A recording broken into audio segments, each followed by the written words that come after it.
By the end of 1960, after 10 years of bitter machinations between the Conservatives and the Progressives of the Uganda National Congress Party, three parties emerged on the political landscape: Uganda People's Congress, or UPC, the Democratic Party, or DP, and Kabaka Yeka, or KY.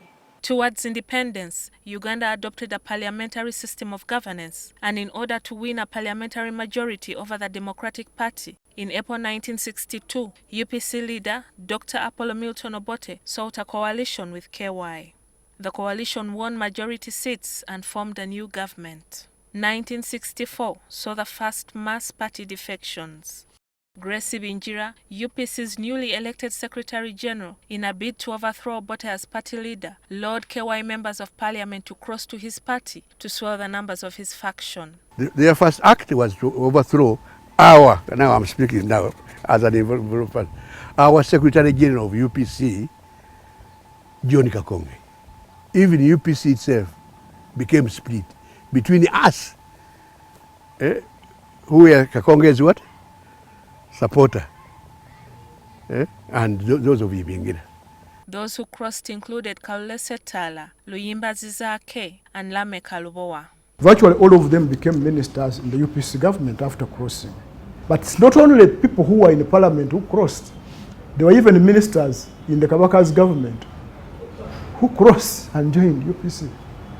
After Obote dissolved the UPC-KY coalition on December 31st in 1964, the leader of opposition, DP's Basil Bataringaya, crossed the floor and joined UPC, together with James Sochola, who was representing South-East Bukedi, Stanislas Okrut, MP for South Teso, M.K. Patel, MP for South Jinja, Joseph Magara, MP for Southwest Bunyoro, and Francis Mugeni, MP for South Bukedi. At the time, Bataringaya said he had crossed in order to uphold national unity. In 1982, DP's chief whip, John Magezi, MP for Iganga Northwest, crossed to UPC together with Dr. G.N. Muzira, MP for Jinja East, Dr. D.K. Kazungu, MP for Kamuli Central, MP Batumbia, the representative for Kamuli West, D.K. Nabeta, the representative for Iganga Southwest, and J.K. Paulo, the representative for Kamuli East. John Baptist Kawanga, who was the MP for Masaka East constituency at the time, says the seven defected out of fear. They were virtually all members from Busoga, and there had been a lot of harassment, arresting and detaining and some things like that and so on, to the extent that many of them felt unsafe. And it appears it was really negotiation to achieve peace for themselves. The recent mass defections of DP legislators to the National Unity Platform brings into question the nature of establishment, operations, and character of our political parties. Former Prime Minister Chintu Musoke, who became politically active in the 1950s, says Uganda's political parties lack ideological orientation. A Democrat in America knows what he believes in. He knows why he can't be with Trump. A Republican knows why he cannot be, because they have got ideologies, principles that bind them together. Now tell me, my daughter, what's the difference between FDC and NUP? In the 60s, that kind of ideology developed. And the UPC tended to claim that it was a socialist. The ideology of the Democratic Party at that time was pro-West. So if there is no ideological glue to hold party members together, what is the fuel on which political parties are running? Smaller interests were formed into parties.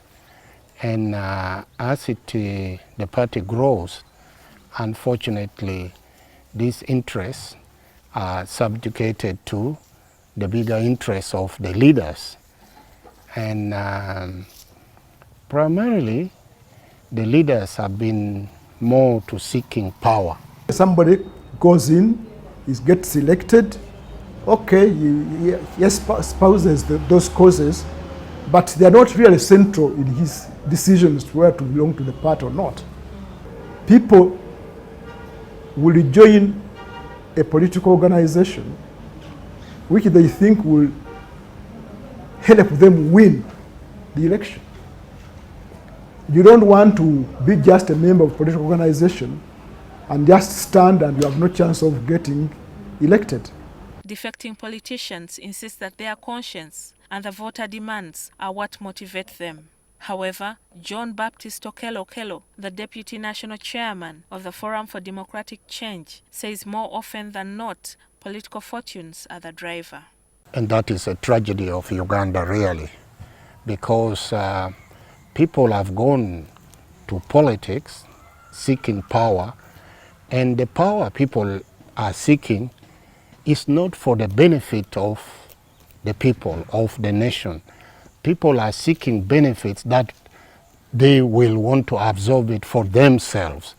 Even when they move to a new party, they are not moving to start from the so-called grassroots. No, they want to move and play at the top. Kenya is better.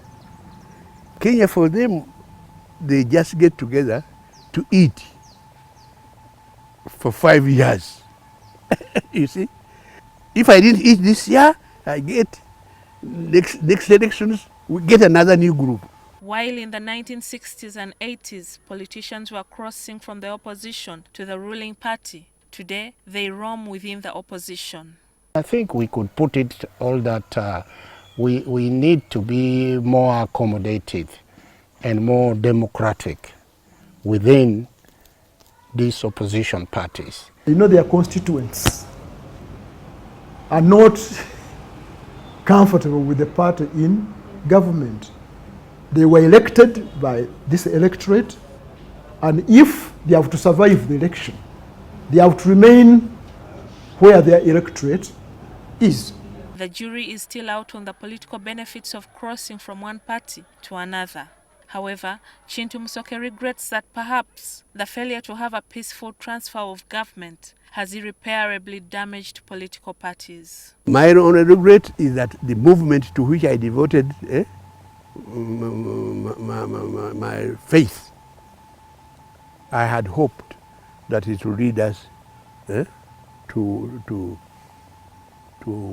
lead us to where we can change power peacefully and orderly. But I don't see that we are going there. If those who want to come to power without ideology fail to get power, they will want to seize it. And those who have it will want to resist it. And what's the result? Crash. And I regret that. In what seems like an open political transfer window, we now find ourselves in a situation where politicians are bleeding political parties of whatever mileage they can to achieve their selfish interests of seeking and acquiring wealth. Gillian Nantume, NTV.